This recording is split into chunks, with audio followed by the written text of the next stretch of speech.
নমস্কাৰ মৰমৰ ছাত্ৰ ছাত্ৰীসকল, আজি আমি আলোচনা কৰিম সপ্তম শ্ৰেণীৰ উন্মেষৰ পাঠ 2 কাঞ্চনবাৰীৰ হাতীটো। গতিকে কাঞ্চনবাৰীৰ হাতীটোৰ ইয়াৰে গোটেইখিনি তোমালোকে ভালদৰে পঢ়ি ল'ব। মই তোমালোকক প্ৰশ্ন উত্তৰবোৰ দি যাবলৈ চেষ্টা কৰিছোঁ। ক্ৰিয়াকলাপ পাঠভিত্তিক। তলত দিয়া প্ৰশ্নবোৰৰ শুদ্ধ উত্তৰটো বাছি উলিয়াই সঠিক বৃত্তটো পূৰ কৰা। মাছুমাহত বিদ্যালয়ৰ পৰা ঘূৰি আহোঁতে পাহাৰৰ পৰা কি ওলাই অহা দেখিছিল? এটা মোহনা। শুদ্ধ উত্তৰ হ'ব আমাৰ গটোত এনেকৈ তোমালোকে গোলচিন দিবা। কাঞ্চনবাৰীৰ হাতীটো বাটত কিয় ৰৈ আছিল? দণ্ডিয়েদি আহিবলৈ বাধা পোৱাৰ বাবে। কিয় ৰৈ আছিল? দণ্ডিয়েদি আহিবলৈ বাধা পোৱাৰ বাবে। শুদ্ধ উত্তৰ হ'ব আমাৰ কটো তেনেকৈ গোলচিন দিবা। 2 নম্বৰ, এইবাৰ আমি আহিছোঁ 2 নম্বৰলৈ। তলত দিয়া প্ৰশ্নকেইটাৰ উত্তৰ লিখা। মই তোমালোকৰ বাবে প্ৰশ্ন উত্তৰ মই লিখি লৈছোঁ, গতিকে তোমালোকে প্ৰশ্ন উত্তৰবোৰ লিখি যাবলৈ চেষ্টা কৰিবা, ঠিক আছে? এতিয়া 2ৰ ক দিছে যে দণ্ডি কি? এইটো হৈছে উত্তৰ হ'ব আমাৰ দণ্ডি মানে হাতীৰ অহা যোৱা পথ। দণ্ডি মানে হাতীৰ অহা যোৱা পথ, ঠিক আছে? এইবাৰ আমি আহিছোঁ সটোত কৈছে কাঞ্চনবাৰী পাহাৰৰ অৰণ্যত কি কি জীৱ জন্তু থকাৰ কথা পাঠটোত উল্লেখ কৰিছে? কাঞ্চনবাৰীৰ পাহাৰৰ অৰণ্যত কি কি জীৱ জন্তু থকাৰ কথা পাঠটোত উল্লেখ কৰিছে? সৰ উত্তৰ হ'ব যে কাঞ্চনবাৰী পাহাৰৰ অৰণ্যত বিভিন্ন চৰাই চিৰিকটি, সুগৰি পহু, বনৰীয়া মহ, হৰিণ আদি জীৱ জন্তু থকাৰ কথা পাঠটোত উল্লেখ কৰিছে। বুজি পাইছা? এইটো উত্তৰ তোমালোকে লিখি ল'বা। তাৰপিছত আমি আহিছোঁ গটোত কৈছে যে বন্যপ্ৰাণীৰ সৈতে সহাৱস্থান কৰা বুলিলে কি বুজা? যে বন্যপ্ৰাণীৰ সৈতে সহাৱস্থান কৰা বুলি ক'লে কি বুজা? এতিয়া আমি গড় উত্তৰটো লিখিছোঁ যে বন্যপ্ৰাণীৰ বিচৰণ ভূমিৰ প্ৰতি ভাবুকি অহা একো কাম আমি কৰিব নালাগে। বন্যপ্ৰাণীৰ বিচৰণ ভূমিৰ প্ৰতি ভাবুকি অহা একো কাম আমি কৰিব নালাগে, সেইটো উত্তৰ। তাৰপিছত আমি আহিছোঁ যে মাছুমাই কি সংকল্প লৈছিল? কাঞ্চনবাৰীৰ হাতীবোৰক শান্তিৰে বাস কৰাৰ সুবিধা দিবই লাগিব। যে কাঞ্চনবাৰীৰ হাতীবোৰক শান্তিৰে বাস কৰাৰ সুবিধা দিবই লাগিব, সেইটো সংকল্প লৈছিল, ঠিক আছে? তাৰপিছত এইবাৰ আমি আহিছোঁ 3 নম্বৰলৈ। 3 নম্বৰত কৈছে যে আলোচনা কৰি লিখা। কি আলোচনা কৰিব দিছে আমাক? যে কটোত দিছে যে বন্যপ্ৰাণীৰ লগত হোৱা অঘটন কেনেকৈ ৰোধ কৰিব পাৰি? বন্যপ্ৰাণীৰ লগত হোৱা অঘটন কেনেকৈ ৰোধ কৰিব পাৰি? এইটো হৈছে আমাৰ 3ৰ কৰ উত্তৰ। যে বন্যপ্ৰাণীৰ লগত হোৱা অঘটন ৰোধ কৰিবলৈ জীৱ জন্তুৰ বাসস্থানবোৰ সুৰক্ষিত কৰিব লাগিব, যাতে জীৱ জন্তুবোৰ বাসস্থানৰ ক্ষতিৰ বাবে মানুহৰ পদূলিত নোসোমায়। বনৰীয়া জীৱ জন্তুবোৰ থকা ঠাইত ঘৰ বাৰী বনাব নালাগে বা খেতি বাতি কৰিব নালাগে। তোমালোকে এইখিনি উত্তৰ লিখি ল'বা দেই। এইবাৰ আমি আহিছোঁ সটোত কৈছে চৰকাৰে এনিমেল গ্ৰীণ কৰিডৰৰ ব্যৱস্থা কিয় কৰিছে? চৰকাৰে এনিমেল গ্ৰীণ কৰিডৰৰ ব্যৱস্থা কিয় কৰিছে? গতিকে আমাৰ উত্তৰটো হ'ব যে কাঞ্চনবাৰীৰ পৰা কিছু আঁতৰত অৰণ্যৰ মাজেৰে এটা ৰাষ্ট্ৰীয় ঘাইপথ পাৰ হৈ গৈছে। এই পথটোৱেদি অনবৰতে বিভিন্ন যান বাহন চলিয়ে থাকে। পথটোৰ দুয়োপাৰৰ বন্যপ্ৰাণীবোৰে সময়ে সময়ে পথটো পাৰ হয়। এনেদৰে পাৰ হওঁতে বহু প্ৰাণীয়ে যান বাহনৰ খুন্দাত প্ৰাণ হেৰুৱায়। সেইকাৰণে অৰণ্যৰ মাজৰ পথছোৱাত চৰকাৰে এনিমেল গ্ৰীণ কৰিডৰৰ ব্যৱস্থা কৰিছে, ঠিক আছে? তোমালোকে উত্তৰটোতো গমেই পালা।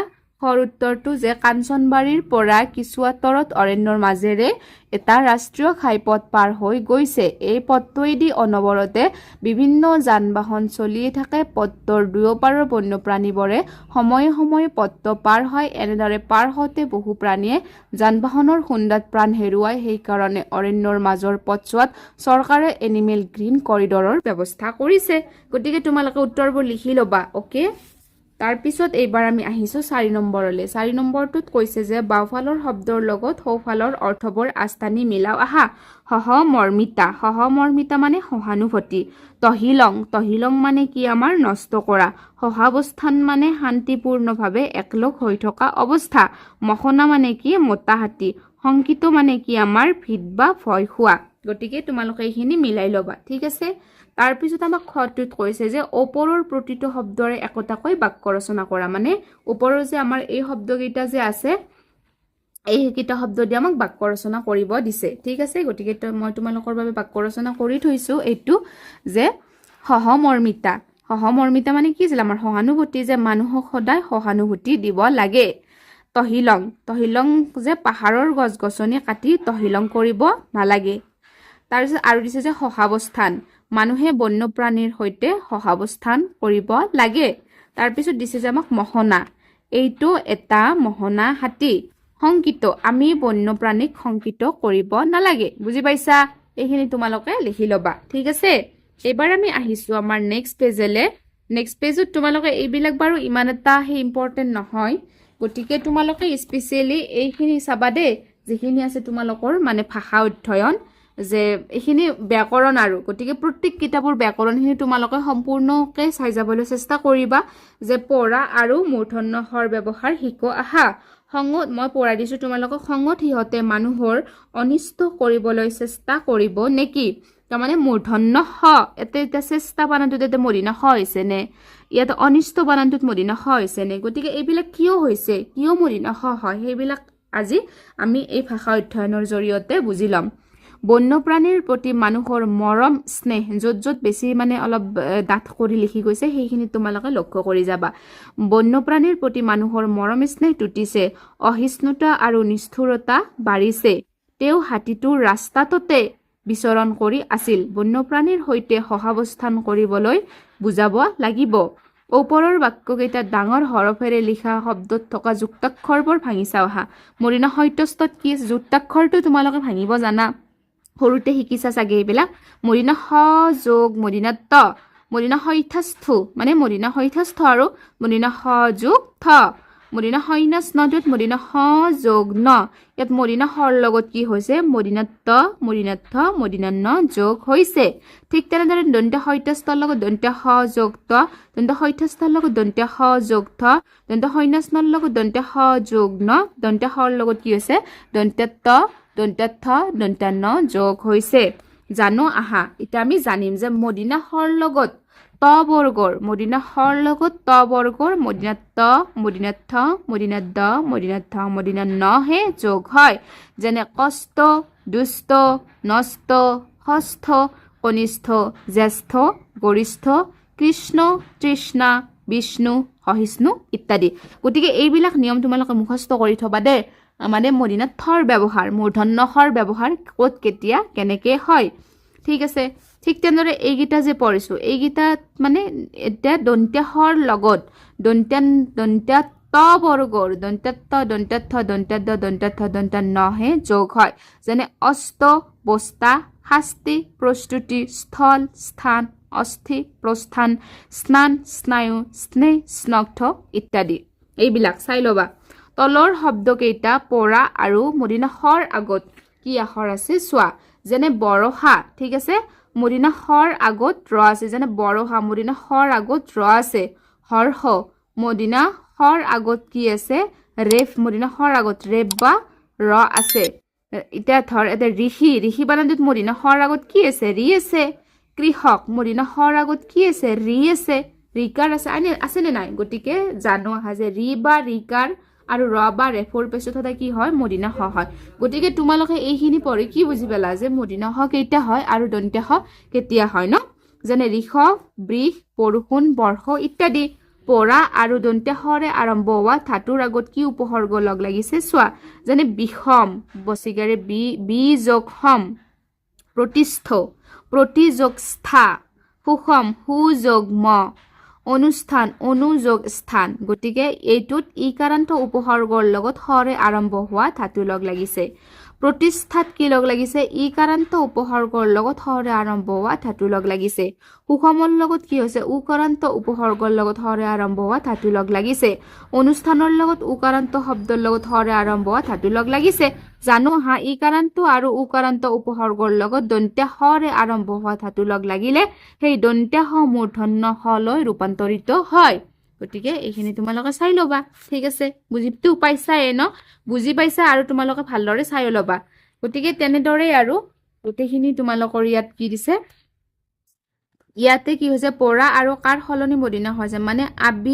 যোগকাৰ আৱিষ্কাৰ নি যোগ পাপ নিষ্পাপ নি যোগ ফল নিষ্ফল হয়নে তাৰপিছত ইয়াতো কিয় মানে মদিনা হৈছে লিখি দিছে তোমালোকে এইবিলাক চাই যাবা দেই পুৰ যোগকাৰ পুৰস্কাৰ নম যোগকাৰ নমস্কাৰ তিৰহ যোগকাৰ তিৰস্কাৰ মন যোগ কামনা মনস্কামনা ঠিক তেনেদৰে ইয়াতো দিছে পৰা আৰু কিহৰ বাবে দন্ত্য মূৰ্ধন্য ষ হৈছে কোৱা ভূমি যোগস্থ ভূমিস্থ গো যোগস্থ গোস্থ অংগু যোগস্থ অংগুস্থ যুদি যোগ স্থিৰ যুধিস্থিৰ হয়নে গতিকে ভূমি গো অংগু আৰু যুদি শব্দৰ লগত লগ লগাৰ ফলত দন্ত্য ষ মূৰ্ধন্য ষ হৈছে তাৰপিছত কিছুমান শব্দত স্বাভাৱিকতে মূৰ্ধন্য ষ হয় যেনে ভাষা হস্থ ৰোষ বৰ্ষা মহিষ প্ৰত্যুষ পাষাণ কৰ্ষণ ঈৰ্ষা তুষাৰ বিষ কোষ উষা শীৰ্ষ ভূষণ ঔষধ দোষ পুৰুষ ভীষণ মেঘ শেষ ঈষৎ সাৰ পাখণ্ড পোষণ হৰ্ষ বিষয় বিষুৱ বিষাক্ত ইত্যাদি সত্যবিধি অনুসৰি তলত দিয়া শব্দবোৰৰ ভুল বানানবোৰ বিচাৰি উলিয়াই লিখা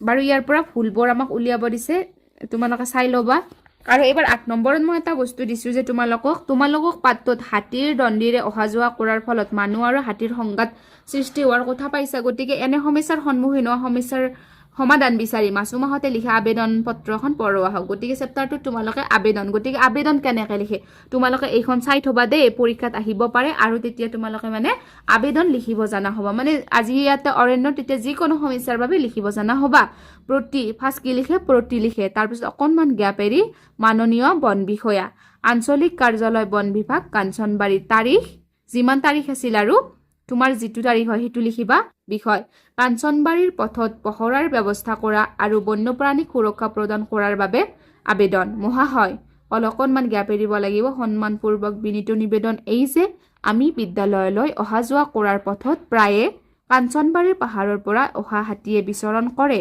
ইয়াৰ ফলত আতংকৰ সৃষ্টি হয় আৰু আমাৰ বিদ্যালয়লৈ অহা যোৱা কৰাৰ ক্ষেত্ৰত সমস্যাই দেখা দিয়ে লগতে বন্যপ্ৰাণীবোৰো অসুৰক্ষিত হৈ পৰে সেয়ে দয়ালু মহোদয়ে দয়া কৰি উক্ত স্থানত বনকৰ্মীৰ দ্বাৰা পহৰাৰ ব্যৱস্থা কৰি আমাক সুৰক্ষা প্ৰদান কৰে যেন লগতে বন্যপ্ৰাণীৰ বাবেও পৰ্যাপ্ত নিৰাপত্তাৰ ব্যৱস্থা কৰে যেন এই মহোদয়ৰ ওচৰত আমাৰ সৰল প্ৰাৰ্থনা সেইখিনি তোমালোকে চাই ল'বা ঠিক আছে গতিকে আপোনাৰ বিশ্বাসী বিদ্যালয়ৰ সমূহ ছাত্ৰ ছাত্ৰীৰ হৈ মানে ইয়াতে তোমাৰ নামটো লিখিবা ইয়াতে মাছুমা খাতুন আছে সপ্তম শ্ৰেণী কাঞ্চনবাৰীৰ মজলীয়া বিদ্যালয় তোমাৰ যি বিদ্যালয় হয় গতিকে তোমালোকে এতিয়া কি কৰিবা আবেদন পত্ৰখন কোনে কালৈ লিখিছে হয়নে আবেদন পত্ৰখন কোনে লিখিছে মাছুমা খাতুনে কালৈ লিখিছে আঞ্চলিক কাৰ্যালয় বন বিভাগলৈ লিখিছে আবেদন পত্ৰখনৰ বিষয়টো কি বিষয়টো হৈছে তোমালোকৰ কাঞ্চনবাৰীৰ পথত পহৰাৰ বিষয়টো হৈছে কাঞ্চনবাৰীৰ পথত পহৰাৰ ব্যৱস্থা কৰা আৰু বন্যপ্ৰাণীক সুৰক্ষা প্ৰদান কৰাৰ বাবে